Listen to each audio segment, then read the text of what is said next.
Plusieurs sources d'informations concordantes sont actives pour faire la lumière sur les faits délictueux de Nouroudine Bongo Ndimba et sa mère Sylvia Bongo.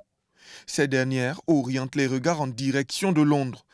La capitale britannique serait l'une des destinations des détournements supposés de l'argent public opérés par les anciens locataires du palais de bord de mer.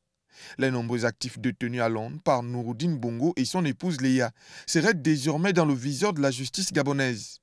Pour le comité de transition pour la restauration des institutions CTRI, l'objectif serait désormais de démanteler le vaste réseau de sociétés écrans qui serait entretenu par le couple Nouroudine Bongo au Gabon, à Londres et même à Dubaï.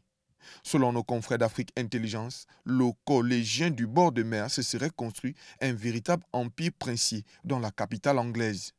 L'hebdomadaire africain souligne dans ses colonnes que le Benjamin de la Young-Tim a acquis un somptueux appartement à Westminster, un quartier huppé de Londres, pour la somme de 3,15 millions de livres, soit environ 2,36 milliards de francs CFA dès 2017. Et ce, alors que l'université Omar Bongo, le principal établissement supérieur du pays, est à l'agonie.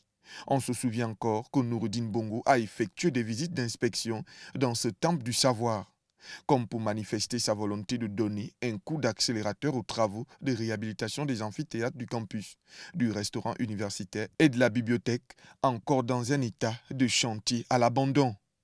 Comme animé d'un esprit de malice et de manipulation de ses compatriotes, l'hebdomadaire Afrique Intelligence nous révèle une fois de plus que Nouroudine Bongo serait détenteur des entreprises Chana Investment, M9 Investment, fondées en 2019 et qui sont encore actives.